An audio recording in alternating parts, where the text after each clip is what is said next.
Olá, hoje nós falaremos aqui sobre o caso da Susana von Richthofen, que foi um caso que ficou muito famoso aqui no Brasil. Meu nome é Bruna e eu vou começar falando sobre como foi o cenário antes de tudo acontecer. Bom, a família von Richthofen morava no bairro Campo Belo, em São Paulo. Era uma família de classe alta.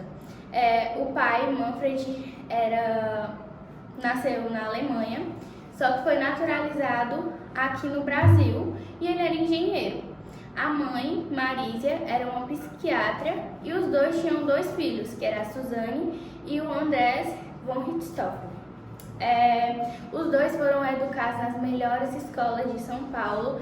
Eles eram bem inteligentes, estudiosos e eles faziam aulas de 3 idiomas diferentes, além de outras aulas por fora disso. Bom, os vizinhos contam, que a família Richthofen eram bem discretos, apesar da casa enorme e exuberante. Raramente eles faziam festas lá e eles eram bem reservados. Mas apesar de todo o rigor com os filhos, porque o tempo deles era bem cronometrado, eles tinham horário para tudo, os vizinhos afirmam que eles pareciam ser uma família bem feliz. Então, no ano de 1999, o irmão Andrés, no aniversário de 12 anos dele, ele ganhou um aeromodelo de aniversário. Aí a mãe Marísia levou ele para ter uma aula de aeromodelismo, na qual o professor era o Daniel Cravinhos. E foi assim que a Suzane e o Daniel se conheceram. Logo eles se apaixonaram e começaram um romance, Na época os pais dela nem ligaram tanto pro namoro deles, porque achavam que era coisa temporária e que não iria durar. No tempo do caso, no tempo que aconteceu o caso, a Suzane tinha 18 anos, ela fazia Direito na PUC São Paulo, isso porque ela não conseguiu passar para a faculdade de São Francisco, na qual o pai dela queria muito que ela passasse, só que não deu certo porque ela desfocou dos estudos depois que ela começou a namorar com o Daniel. Ela falava 3 idiomas e ainda namorava com o Daniel, como eu já falei, que ele tinha 21 anos na época e não estudava, não trabalhava e era de uma família de nível socioeconômico, na verdade, bem abaixo do da Suzane. Nesse tempo eles já faziam 3 anos de namoro. Bom, depois de um tempo, os pais dela começaram a notar que o namoro ficou bem mais sério, porque viram que o Daniel geralmente ele pedia muito dinheiro emprestado a ela. Era como se fosse o cofre dele ali, pedia dinheiro a ela. Ela presenteava muito ele com presentes muito caros, tipo um relógio, um óculos que ele falou que queria muito, ela deu e eram caríssimos. Em 2002, os pais da Suzane descobriram que os dois estariam usando drogas e então proibiram o namoro. A Suzane ficou revoltada e, em meio a um almoço de família para comemorar o Dia das Mães, o pai dela acabou dando um tapa na cara dela, pois ela havia dito que preferia 1000 vezes a família do Daniel do que a deles.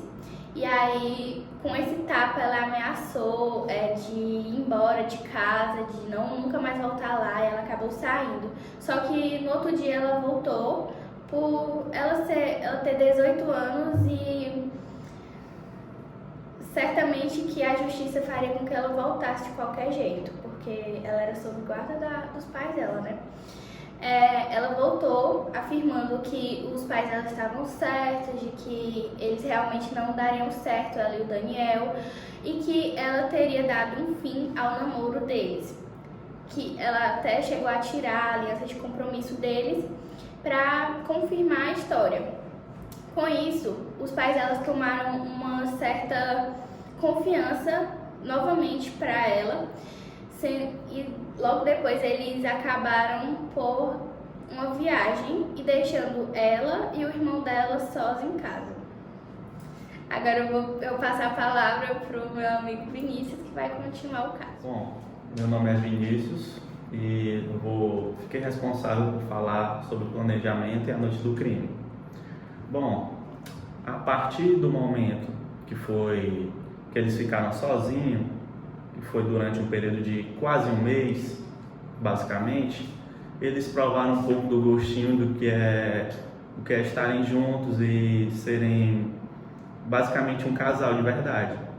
Então eles gostaram disso, que foi quando os pais de Suzane viajaram para o exterior. E após isso, após a chegada deles, dos pais, a Suzane pediu para que o pai dela comprasse um apartamento, para que eles pudessem morar juntos. Logicamente, Manfred, que reprovava o relacionamento, negou. E com essa negativa, dizem que foi meio que um estopim para que eles tivessem a ideia, o planejamento ou pelo menos o início de um planejamento para o assassinato dos pais dela. Então, a partir do dia 30 de outubro, já estava tudo basicamente ordenado. Já tinham premeditado todo o crime e tudo mais. Dizem que no mês anterior, eles passaram o mês todo planejando. Inclusive, eles foram testar em um local, em uma zona aberta, disparos com arma de fogo, mas acabaram por não querer utilizar, pois chamaria muita atenção. E eles não queriam isso. Então, no dia 30 de outubro, eles foram pegar o Andrés na mansão, e eles levaram para um cybercafé, que é basicamente uma lan house, onde o Andrés ia passar a noite jogando e tudo mais. E eles iriam comemorar, o casal, no motel, o aniversário de namoro deles. Bom, estava tudo basicamente conforme os planos, só o irmão, que é o Christian Cravinhos, que ainda estava relutante, estava em dúvida. Mas uma hora antes deles chegarem no café, eles já tinham saído de lá. Então, eles deixaram o Andrés no café e o Christian esperava próximo ao café. Então, eles entraram no carro dela, que é um Volkswagen Gol, e foram em direção à mansão. Um vigia ainda viu o carro chegando por volta da meia-noite, e anteriormente ela já havia desligado a câmera e os alarmes da casa, premeditamente, é claro.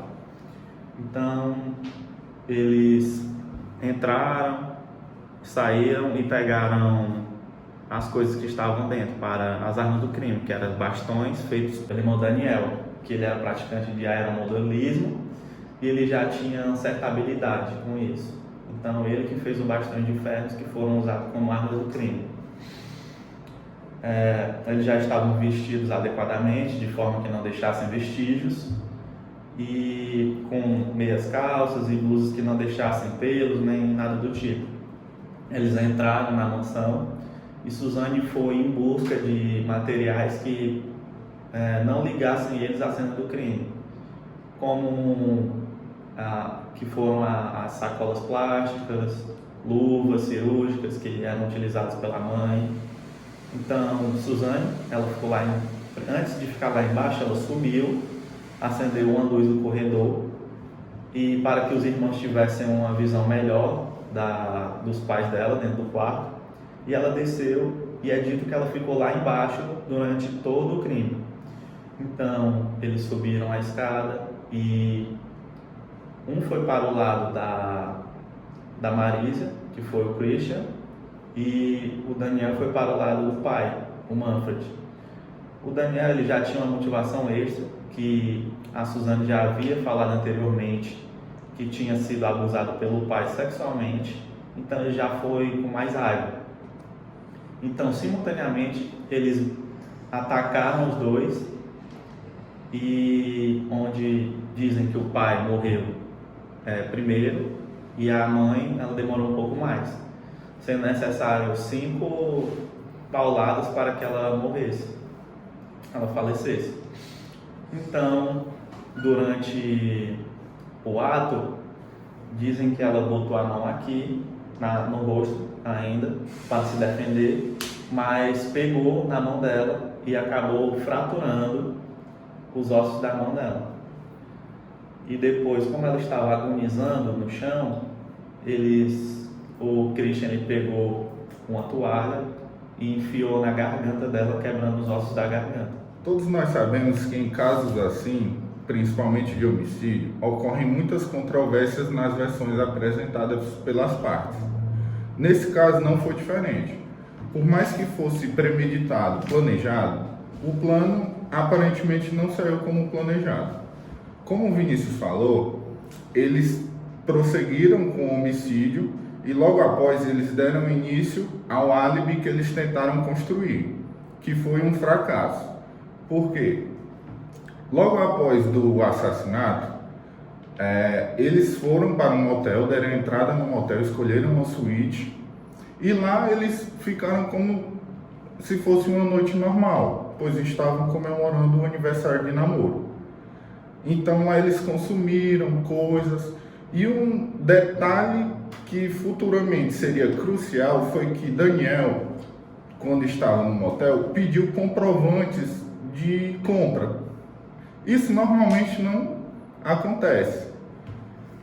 Esses comprovantes seriam usados para comprovar que eles estariam naquele motel no momento do crime, que até então eles queriam mostrar que era um latrocínio, um roubo seguido de morte. Lá na casa, antes de saírem, eles montaram a cena. Eles bagunçaram tudo, bagunçaram o quarto, reviraram o escritório, pegaram dinheiros em notas vivas, joias, para conseguirem simular o latrocínio. Logo após que eles saíram do motel, Suzane foi deixar Daniel em casa. Logo após que ela deixou Daniel, ela foi buscar o seu irmão Andrés. A partir daí eles foram para casa. Quando chegaram lá, Suzane, fingindo e sustentando o seu álibi, ela ligou para Daniel avisando que tinham invadido a casa, para que não houvesse suspeita deles. A partir daí, Daniel ligou para a polícia de sua casa avisando que teriam invadido a casa dos pais da namorada. Então a polícia se dirigiu ao local e, a princípio, deve ter acreditado nessa história, mas que posteriormente foi desmentida. A partir do momento que foi desmentida, eles foram levados para depoimento e, mesmo no depoimento, as versões apresentadas por eles apresentaram controvérsias, não em questão do que eles fizeram, mas em razão das motivações. E agora a Laís ela vai dar uma introdução e discorrer sobre esse depoimento. No depoimento de Suzane, ela seguiu à risca as instruções dos seus advogados, ou seja, ela quis demonstrar, ela quis passar para o público que ela tinha uma relação muito boa com a família dela, de que ela foi criada em uma família que vivia em paz, uma família amiga e etc.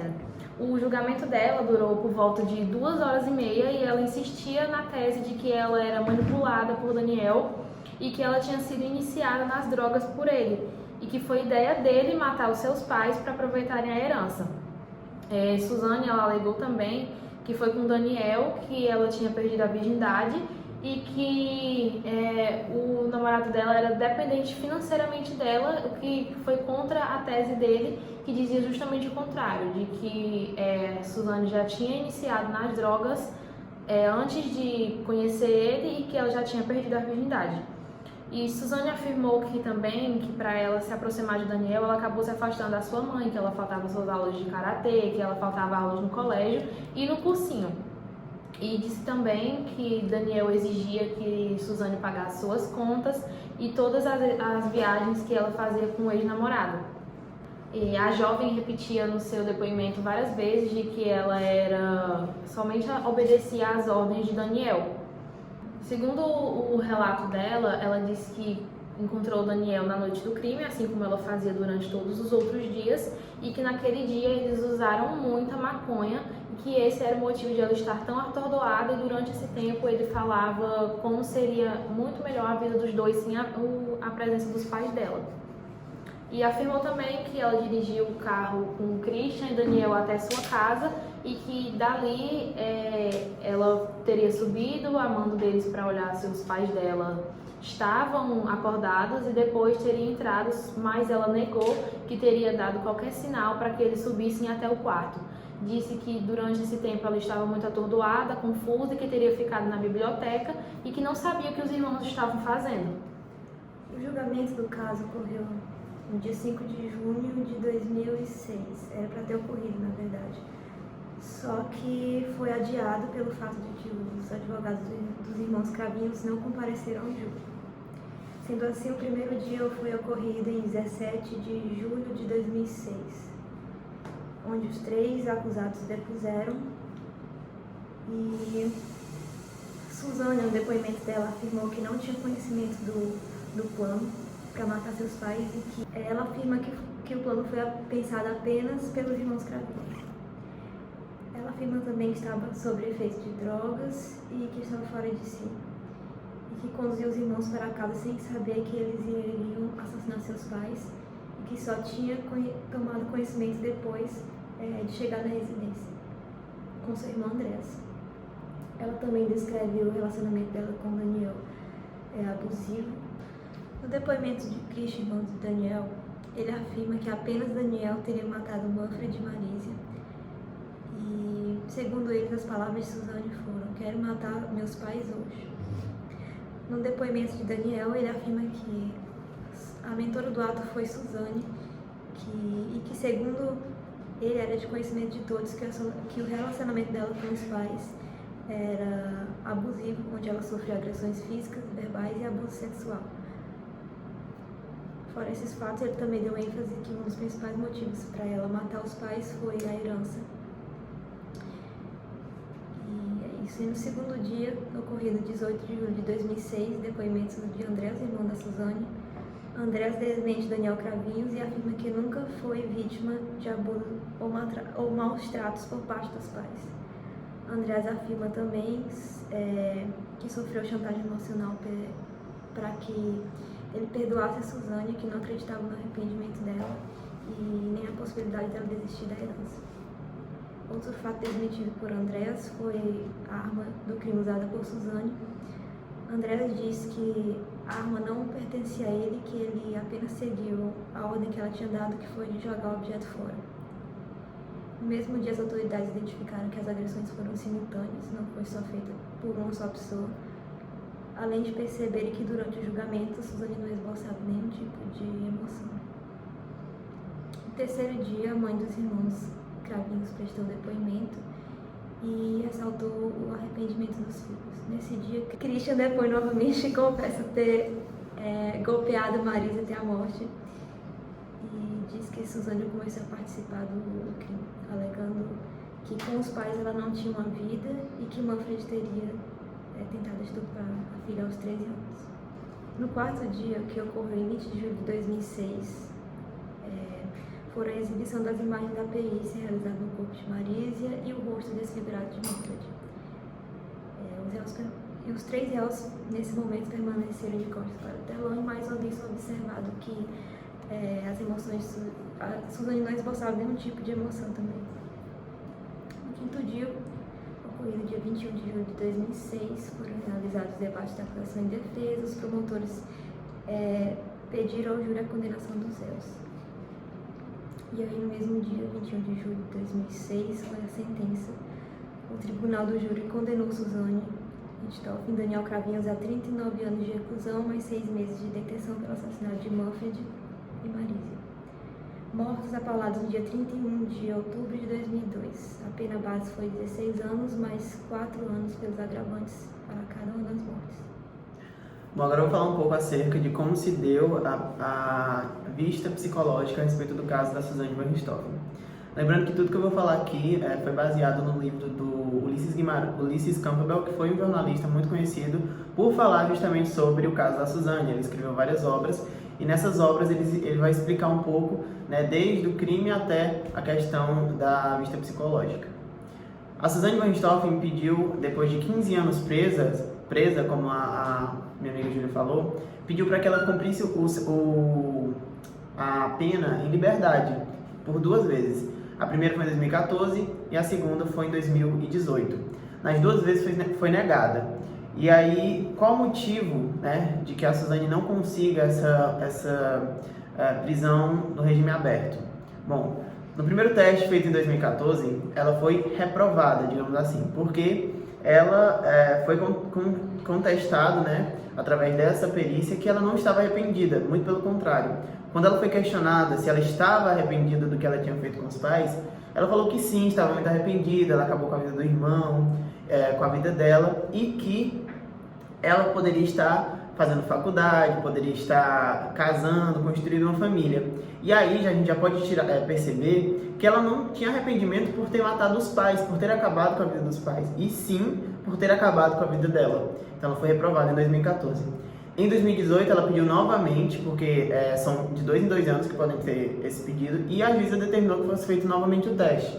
Nesse teste, que é conhecido como teste de Rorschach, são mostradas algumas imagens, e essas imagens vão mostrar justamente características psicológicas ocultas no criminoso. E aí foi contestado novamente que a Suzana era uma pessoa altamente perigosa e com traços claros de uma pessoa que não merecia estar em convívio social. E novamente ela foi reprovada. Mas enfim, a Suzana é uma psicopata? Para alguns especialistas sim, para outros não.